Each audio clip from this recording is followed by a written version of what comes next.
अतुलितबलधामं हेमशैलाभदेहं दनुजवनकृशानं ज्ञानिनामाग्रगण्यं सकलगुणनिधानं वानराणामधीशं रघुपतिप्रियभक्तं वातजातं नमामि। रघुपतिप्रियभक्तं वातजातं नमामि। जय श्री सीताराम भक्तों, आज हम आपके मध्य में एक बहुत ही सुंदर प्रसंग लाए हैं। वह प्रसंग महर्षि वाल्मीकि और हनुमान जी का है। उसी प्रसंग के बारे में आज हम जानेंगे।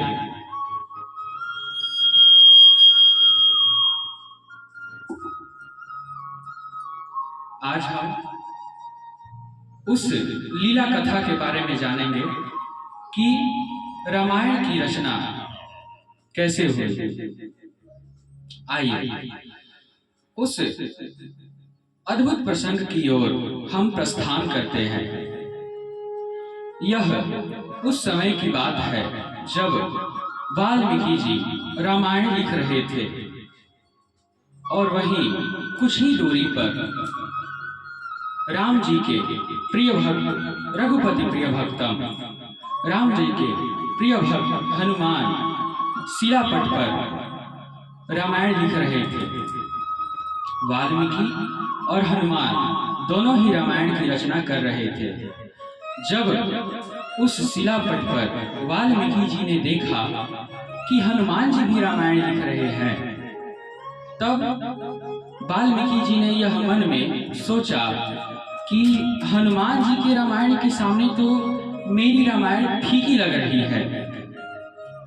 तो हनुमान जी से यह बात वाल्मीकि जी ने कह डाली, उनसे रहा नहीं गया। तब ना चाहते हुए भी हनुमान जी ने उस शिलापट को समुद्र में फेंक दिया। यहाँ तक हम सब जानते हैं। इस कथा को सारे बच्चे जानते ही हैं। आइए उसके आगे भी हम बढ़ते हैं। हनुमान जी ने वाल्मीकि जी को उठाया और समुद्र के तट पर ले गए और वह शिला समुद्र में जाके गाड़ा। जब ना चाहते हुए भी हनुमान जी ने इस कार्य को किया, तब हनुमान जी समुद्र से बाहर निकल कर आए। वह महर्षि वाल्मीकि पर कुछ कुपित हो गए और महर्षि वाल्मीकि से हनुमान जी ने कहा कि आपकी बुद्धि कलयुग के मनुष्यों की तरह हो गई है। आप कलयुग के मनुष्यों के तरह स्वार्थ बुद्धि दिखाते हैं। जाइए, मैं आपको यह श्राप देता हूँ कि आप कलयुग में जन्म लीजिएगा और मेरी ही लिखी हुई रामायण को आप दोबारा लिखिएगा। तब महर्षि वाल्मीकि ने क्षमा मांगी। उनकी स्वार्थ बुद्धि इस श्राप से नष्ट हो गई। वह होश में आए और हनुमान जी से क्षमा प्रार्थना करने लगे। अब इसका निवारण करिए प्रभु, मैं कलयुग में नहीं जाना चाहता, अब मुझे मोक्ष चाहिए।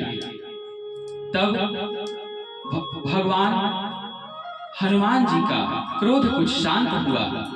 उन्होंने जब प्रार्थना की तब उनका क्रोध शांत हुआ। तब हनुमान जी ने उनसे कहा, ठीक है, मैंने श्राप दे दिया, अब उसका निवारण भी मैं ही करूंगा। आप कलयुग में जन्म लेंगे, लेकिन मैं आपके साथ ही रहूंगा।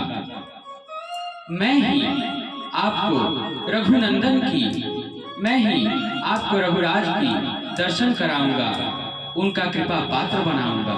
मैं कलयुग में आपके साथ रहूंगा। वही महर्षि वाल्मीकि गोस्वामी तुलसीदास जी के रूप में अवतीर्ण हुए और इस कलयुग में रामायण जो हनुमान जी ने लिखी थी उस रामायण की रचना की। प्रिय भक्तों, हनुमान जी उनके साथ ही रहे। जब वाल्मीकि रामायण लिखते तब हनुमान जी उनके सम्मुख बैठते और भगवान का कथा भजन करते और महर्षि वाल्मीकि अर्थात गोस्वामी तुलसीदास उसे लिखते जाते। एक दिन गोस्वामी तुलसीदास शौच क्रिया कर रहे थे। वह शौच क्रिया के लिए हमेशा एक लोटा ले जाते थे। हम यह भी बात जान लेते हैं कि हनुमान जी उनके साथ कैसे रहे, वो हनुमान जी से कैसे मिले, ये इस कथा के बारे में भी हम थोड़ा सा जान लेते हैं। गोस्वामी तुलसीदास प्रातः काल के समय रोज शौच क्रिया करते। वह लोटा में पानी ले जाते और अपना शौच क्रिया पूरा होने के बाद लोटा में जो जल बचता था वह एक पौधे में डाल दिया करते थे। उस पौधे में एक प्रेत रहता था। वह प्रेत प्यासा था, तो गोस्वामी तुलसीदास जी क्या करते कि उस लोटे में जो थोड़ा सा जल बचता उस थोड़े से जल को उस पौधे में डाल देते। उससे वह प्रेत संतुष्ट हो गया। वह प्यास से जो तड़पता था उसकी प्यास बुझ गई। वह प्रेत गोस्वामी तुलसी जी के सम्मुख प्रकट हो गया और गोस्वामी तुलसीदास जी से कहने लगा कि आपने मेरी कामना पूरी की, आपने मेरी इच्छा पूरी की, तो मैं भी आपकी इच्छा पूरी करूंगा। गोस्वामी तुलसीदास जी ने कहा कि भैया आप तो प्रेत हैं, आप मेरी क्या इच्छा पूरी करेंगे। लेकिन प्रेत भी हठी था, वह हार नहीं माना। उसने कहा कि आप मांगिए तो सही, मैं आपको दूंगा। तब यह भक्त का ही लक्षण हो सकता है, यह साधारण मनुष्य का लक्षण नहीं हो सकता। अगर हम और आप उस समय रहते तो उस प्रेत से एक ही चीज मांगते, धन, संपत्ति, ऐश्वर्य। लेकिन गोस्वामी तुलसीदास जी ने क्या मांगा? उन्होंने मांगा कि मुझे भगवान के चरणों की प्राप्ति हो, मुझे उनका अनुसरण प्राप्त हो, मैं उनका शरणागत बनूं। तब उस प्रेत ने एक बात बताया। गोस्वामी तुलसीदास जी, जब आप रामायण लिखने के बाद भजन कीर्तन करते हो तो आपके सम्मुख सब आके बैठते हैं। उस भजन कीर्तन में हनुमान जी भी आके बैठते हैं, सब चले जाते हैं, लेकिन जब आपका भजन कीर्तन पूरा होता है वो तभी जाते हैं। अगर कोई मनुष्य आपको ऐसा दिखे तो उनके चरण पकड़ लेना, क्योंकि वही हनुमान है। और जब आप हनुमान के चरण पकड़ेंगे तब आपको रघुनंदन की प्राप्ति हो जाएगी। प्रिय भक्तों, अगर हमें भगवान की प्राप्ति चाहिए, हमें भगवान को प्राप्त करना है, तो हमें पहले भगवान के भक्त के चरण को पकड़ना होगा। हमें पहले भक्त का शरणागत बनना पड़ेगा, भक्त के शरण में रहना पड़ेगा। ऐसे ही कोई भगवान का भक्त नहीं हो जाता। भगवान का भक्त बनने के लिए भक्तों का चरण पकड़ना जरूरी है। अगर आप भगवान के किसी भक्त का चरण नहीं पकड़ते हैं तो आप भक्ति का मर्म नहीं जान पाएंगे कि भक्ति क्या है, उसमें क्या शक्तियां हैं, वह आप कभी नहीं जान सकेंगे। आज गोस्वामी तुलसीदास जी महाराज बैठे भजन कीर्तन करने के लिए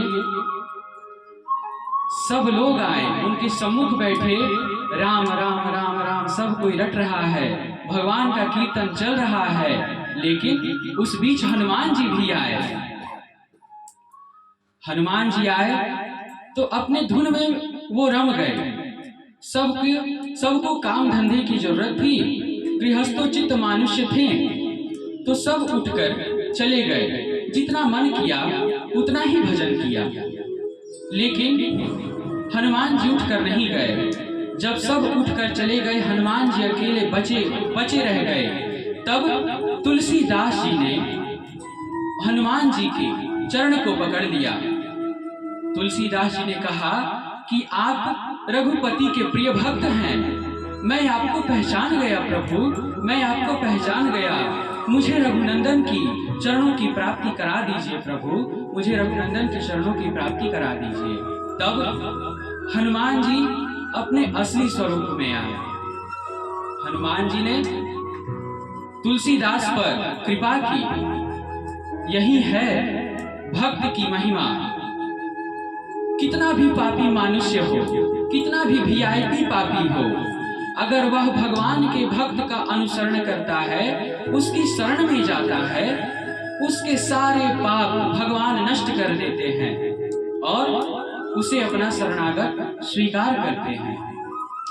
भक्त को बाद में, लेकिन जिसने भक्त के चरण को पकड़ा उसे पहले भगवान तारते हैं। गोस्वामी तुलसीदास जी के साथ भी ऐसा ही हुआ। उन्होंने हनुमान जी के चरण को पकड़ा। हनुमान जी अपने असली स्वरूप में आए और गोस्वामी तुलसीदास जी को बताया कि आप महर्षि वाल्मीकि के अवतार हैं। मैंने ही आपको श्राप दिया था और श्राप के साथ यह वरदान भी दिया था कि कलयुग में आपका अंश अवतार होगा, पर मैं आपके साथ ही रहूंगा। मैं आपके हर पल में, हर सुख में, हर दुख में आपके साथ ही रहूंगा। गोस्वामी तुलसीदास जी की आंखों में आंसू आ गए रघुनंदन के याद में। गोस्वामी तुलसीदास जी ने खुद को संभाला। भक्ति में इतने मग्न हो गए कि उनका गला रूठ गया। वह अपने आप को संभालते रहे। अंत में उन्होंने खुद को संभाला, हनुमान जी की स्तुति की। उसके बाद जैसे जैसे हनुमान जी ने बताया, वैसे ही गोस्वामी तुलसीदास जी ने रामायण की रचना की। इसी बीच गोस्वामी तुलसीदास जी ने हनुमान जी से प्रश्न किया कि मुझे रघुनंदन की प्राप्ति कैसे हो। तब हनुमान जी ने गोस्वामी तुलसीदास जी से कहा कि आपसे भगवान मिलने आएंगे। जब उनका भक्त मिल गया तो भगवान क्या है, भक्त बुलाएगा तो भगवान आ ही जाएंगे। वो पाताल हो या स्वर्ग हो या पृथ्वी हो, कहीं भी हो, भक्त बुलाएगा तो भगवान आ ही जाएंगे। एक बात कहा गया है कि भगत के वश में है भगवान, भक्त बिना वो कुछ भी नहीं है। भक्त है उनकी प्राण, भक्त उनकी प्राण है और प्राण के बिना कोई भी नहीं रह सकता। हनुमान जी ने कहा कि जब आपसे भगवान मिलने आएंगे तब मैं आपको संकेत दूंगा। तब गोस्वामी तुलसीदास जी ने हनुमान जी से कहा, ठीक है। जब रघुनंदन भगवान हनुमान जी ने बुलाया, रघुनंदन जी आए गोस्वामी तुलसीदास जी से भेंट करने, लेकिन वह स्वरूप बदल कर आए। तब हनुमान जी ने एक तोते का स्वरूप धारण कर लिया और वह चित्रकूट का घाट था। यहाँ पर एक चौपाई आती है, चित्रकूट के घाट पर लगी संतों की भीड़, तुलसीदास चंदन से तिलक करे रघुबीर।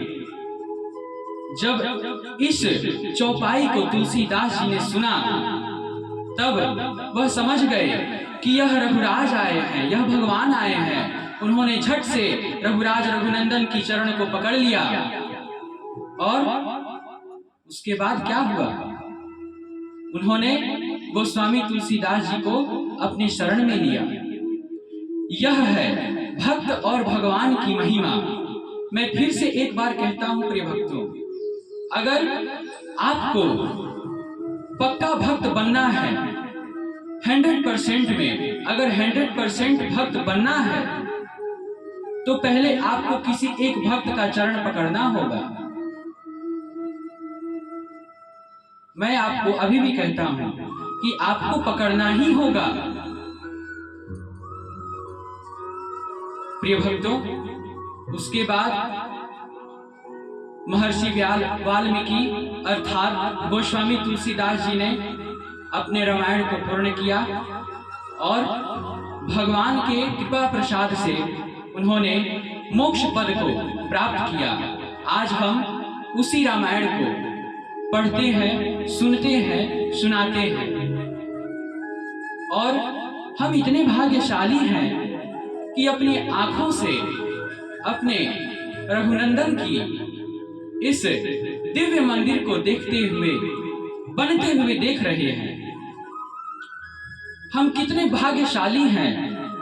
इसी मंदिर के लिए हमारे दादा परदादा ने कितनी बलिदान दी, कितने सारे केस लड़े, कितने जोड़ी चप्पल घिस गए। अयोध्या में कुछ कुछ ऐसे व्यक्ति हैं जो कि बहुत बहुत कठोर वचन लेकर बैठे हैं। हमने एक बार कहीं से सुना था कि कुछ व्यक्ति हैं कि उन्होंने वचन लिया था कि जब तक रघुनंदन की मंदिर की स्थापना नहीं हो जाएगी, उनका मंदिर नहीं बन जाएगा, तब तक वह चप्पल नहीं पहनेंगे। 500 साल बाद प्रिय भक्तों, 500 साल बाद उन्हें पादुका पहनने को मिलेगी। किसकी कृपा से? उसी रघुनंदन की कृपा से। इसलिए मैं बार बार कहता हूं कि इस जगत के मोह माया को छोड़ दो, वरना फिर अंत समय में समय नहीं आएगा। मैं अभी भी कहता हूं कि आप भगवान की शरण में जाओ। प्रिय भक्तों, आज के लिए इतना ही। जय जय श्री राधे, जय श्री सीताराम।